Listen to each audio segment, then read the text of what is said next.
देश TV India देख रहे हैं आप। मैं आपके साथ इसराइल चौधरी।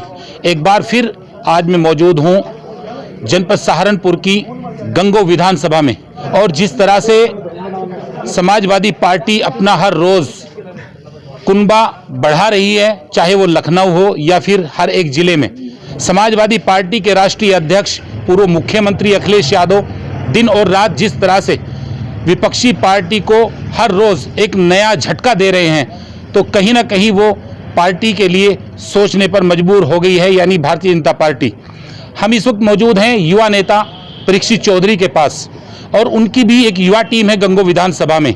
आइए उनसे जानकारी लेते हैं कि किस तरह से वो अपने यहाँ अपनी एक युवा टीम के साथ आगे बढ़ रहे हैं। उनसे एक सबसे पहला सवाल हमारा आपसे, किस तरह से एक कैंपेनिंग शुरू की है, एक युवा टीम आपके साथ है?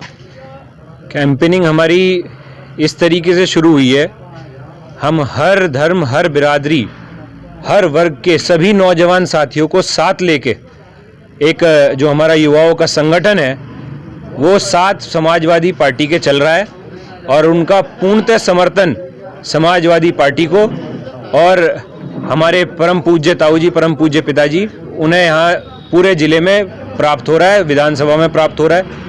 और आप देख ही रहे हैं बाकी किस तरीके से भाजपा का कार्यकाल रहा, वो पूरा हो गया भाई। 5 साल इन्होंने मांगे थे, जनता ने दे दिए, वो पूरे हो चुके। अब वो जनता के ऊपर निर्णय है। देखो इनके गुण और अवगुणों की तुलना करो, सबको पता है कि कितने गुण हैं और कितने अवगुण हैं। लखनऊ में अखिलेश यादव भी दिन और रात झटका दे रहे हैं, क्या परीक्षित चौधरी भी गंगो विधानसभा में एक युवाओं की टीम खड़ी कर रहे हैं? बिल्कुल जी, जिस तरीके से समाजवादी का बढ़ता जनाधार, चारों तरफ आंधी जो है वो चल रही है समाजवादी पार्टी की, लोगों की जुबान पर है। सब कह रहे हैं कि भाई पार्टी का जो है हर तरीके से जो है, मजदूर जो है भाई हमारे त्रस्त हैं। किसान के साथ इस तरीके से इन्होंने करा, वो पूरे देश के सामने है। किस तरीके से 1 साल से किसान जो है वहाँ बॉर्डर पे बैठे रहे, इनके कानों पे जू भी नहीं रहेंगी। किस तरीके से इन्होंने जो है बाद में कानून जो है इनको माना कि भाई ये, और उसमें किसानों की जीत हुई। तमाम जितने मेरे साथ ये भाई खड़े हैं, और पूरे क्षेत्र से, विधानसभा गंगो से और आसपास से, सभी से, हर बिरादरी, हर वर्ग से सभी नौजवान भाई मेरे साथ वहाँ गए थे बॉर्डर पे। हम कई बार वहाँ गए, अपना समर्थन वहाँ दिया, वहाँ बैठे हुए किसानों को शुक्रिया अदा करा कि वो हमारे पास जो यहाँ सभी किसान हैं उन सब की वहाँ बैठ के लड़ाई लड़ रहे हैं।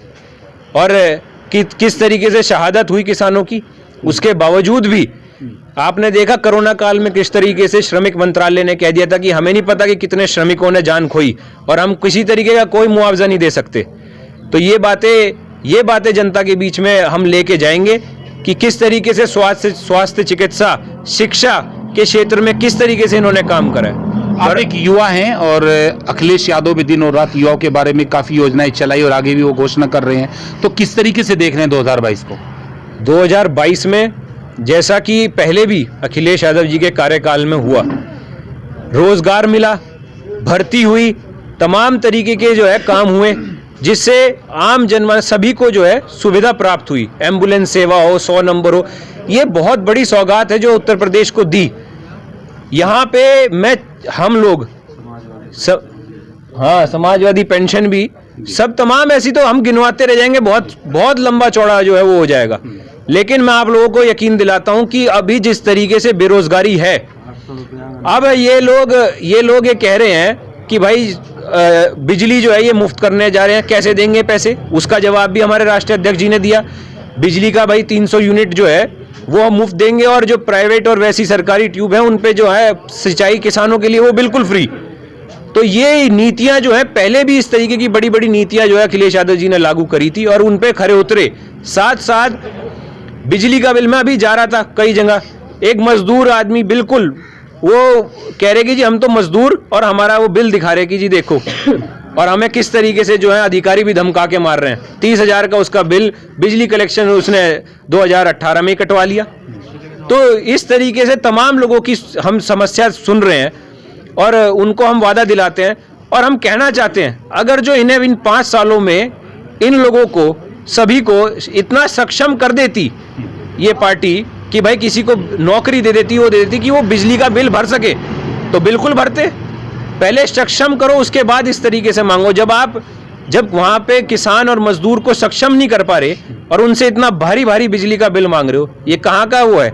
तो इसलिए ही 300 यूनिट फ्री बिजली का जो है घोषणा वो माननीय अखिलेश यादव जी ने 1 जनवरी को नए साल के दिन इसको जनता के बीच में अपनी नीति जो है ये लागू करेंगे। सरकार 2017 और 2019 दोनों चुनाव को अगर देखा जाए तो युवाओं की एक टीम एक भारतीय जनता पार्टी की तरफ बहुत जबरदस्त तरीके से रुख हुआ था। 2022 को किस तरीके से? 2022 अभी काफ़ी समय से, ये जब से इनकी नीतियां लगातार देखी, हम सब किसान के ही बच्चे हैं, सब यहाँ किसान, हमारे किसान भाइयों ने देखा, तमाम नौजवान भाई जो किसानी की तरफ आगे क्षेत्र में बढ़ना चाहते थे, किसान के बच्चे हैं, किसान और मजदूर भाई अपने बच्चों को पढ़ाता है। कई जगह मैंने देखा बच्चे इंजीनियरिंग करके आते हैं भाई, नौकरी किधर करने जाते हैं? हरियाणा में, एनसीआर की तरफ। नौकरियां उनके लिए यहाँ उपलब्ध क्यों नहीं है? इस चीज पे जो जनप्रतिनिधि हैं वो नहीं विचार कर पा रहे, जो ऊपर मुख्यमंत्री हैं वो नहीं विचार कर पाए। तो इसलिए जो है जनता चाहती है कि जो पुराना कार्यकाल था, समाजवादी का जो कार्यकाल था, उसमें तमाम तरीके से सुविधाएं थी, तमाम तरीके से उस समय पे नौकरियां उपलब्ध हुई, लोगों को उपलब्ध हुई। तो इस तरीके के लोग अब चाह रहे हैं कि वही समय वापस आए, और उसी तरीके से लोग चाह रहे हैं कि हर जगह जगह पे हमारे जनप्रतिनिधि इस तरीके के हों जो नौजवान भाइयों के लिए स्पोर्ट्स के उसमें, शिक्षा के उसमें, स्पोर्ट्स में स्पोर्ट्स कॉम्प्लेक्स नहीं है हमारे यहाँ पे बिल्कुल भी किसी विधानसभा में, और ज़्यादा कोई स्टेडियम वगैरह बनाने के लिए ज़्यादा कोई इतना बड़ा कोई खर्चा नहीं आता कि बहुत पहाड़ तोड़ना पड़ जाए, ऐसा कोई खर्चा नहीं आता। लेकिन इस तरीके की कोई सुविधा नहीं है। जैसे शिक्षा में कोई भाई आगे बढ़ता है, वैसे ही स्पोर्ट्स में तमाम तरीके से भर्ती के लिए दौड़ लगाते हैं भाई, सड़कों पे लगानी पड़ती है। किसी तरीके से हर गांव में ऐसी जगह पड़ी होती हैं जहां एक अच्छा स्टेडियम या किसी तरीके से उन लोगों के लिए ट्रैक वगैरह की सुविधा करा दी जाए अच्छी। कबड्डी में लोग आगे बढ़े, ये तमाम तरीके के स्पोर्ट्स हैं, उनके लिए मैट्स वगैरह उपलब्ध कराने की बात हम लगातार उपचुनाव में भी करता है। ऐसे ही हम चाहते हैं कि क्षेत्र में हमारे थोड़ा थोड़ा करके हम इस तरीके से बढ़ोतरी करेंगे तो हमारे भाई जो है स्पोर्ट्स में भी, शिक्षा में भी कितने रोजगार के जो है दरवाजे खुलते हैं। ये चीजें काम ये आपके जो है मुख्यमंत्री से लेकर नीचे तक जितने पद दिए जाते हैं सरकार में, आपके हर जनप्रतिनिधि का ये काम होता है। तो इस बार जो है नौजवान उस चीज को देखते हुए वोट करेंगे, जो वाकई में नीतियां जो आप बोलते हैं उनको वाकई में हिम्मत है कि भाई ये लागू कर सकते हैं। वो जो जिनकी जबान के कोई मोल है उनको जो है नौजवान इस बार चुनने का काम करेगा। गंगोह क्षेत्र से युवाओं की एक टीम आज आपके साथ जुड़ी सुनने में है, कहाँ से जुड़े और किस तरीके से उनको जो है आगे लेकर चलेंगे? गंगोह में से सभी जगह से तमाम, मैं आप लोगों को बता नहीं सकता, हम समय भी जो है बहुत उससे हमें देना पड़ रहा है। हर जगह से हमारे दलित भाई हर जगह से जो है जुड़ने का प्रयास हो रहा है। हम हर जगह जो है साथियों को जोड़ने का वो कर रहे हैं। जितने भाई हमारे साथ आ रहे हैं हमें बहुत खुशी और सभी का स्वागत है। सभी के मान सम्मान की सुरक्षा के लिए हम लड़ाई लड़ते रहेंगे।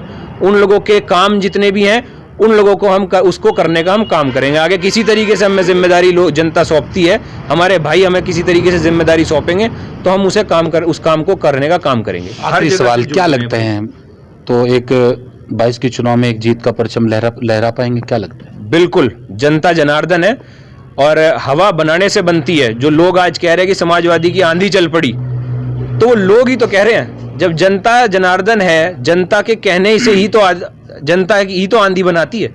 तो जनता कह रही है और समाजवादी की आंधी चल पड़ी है। और आप देख रहे हैं किस तरीके से अन्य दल में भी जो हमारे भाई थे वो भी किस तरीके से छोड़ के आ रहे हैं। सब आ रहे हैं और सबका स्वागत है, सबका सम्मान है, सबके काम के लिए हम आगे लड़ाई लड़ेंगे। और विधानसभा, लोकसभा, जहाँ पे भी जिस भी सदन में हमें भेजने का काम होगा वहाँ अपने साथियों के लिए हम उनके हक की बात जो है हमें मांग के नहीं लाएंगे। हम विधानसभा से उनके हक की चीज़ छीन के लाएंगे। तो इस तरीके से काम होते हैं एक जनप्रतिनिधि के, वो करने का काम करेंगे। हमारे बड़े जो हैं परम पूज्य ताऊ जी, परम पूज्य पिताजी, वो जनता के जितने भी काम हैं उनको करने का काम करेंगे। चलिए बहुत बहुत शुक्रिया। ये हमारे साथ चौधरी इंद्रसेन जो गंगोह विधानसभा से समाजवादी पार्टी के प्रभारी हैं, उनके सुपुत्र हैं परीक्षित चौधरी। बड़ी बेबाकी से इन्होंने हर मुद्दे पर अपनी बात रखी, युवाओं के भविष्य के बारे में बात रखी और किसान मजदूर हर तबके की इन्होंने अपनी मजबूती से बात रखी। युवाओं की एक टीम इनके साथ गंगोह क्षेत्र में दिन और रात मेहनत कर समाजवादी पार्टी के प्रत्याशी यानी अपने पिता श्री चौधरी इंद्रसेन के पक्ष में माहौल बनाने में ये कसर नहीं छोड़ रही है। कैमरा पर्सन के साथ मैं इसराइल चौधरी, जनादेश टीवी इंडिया।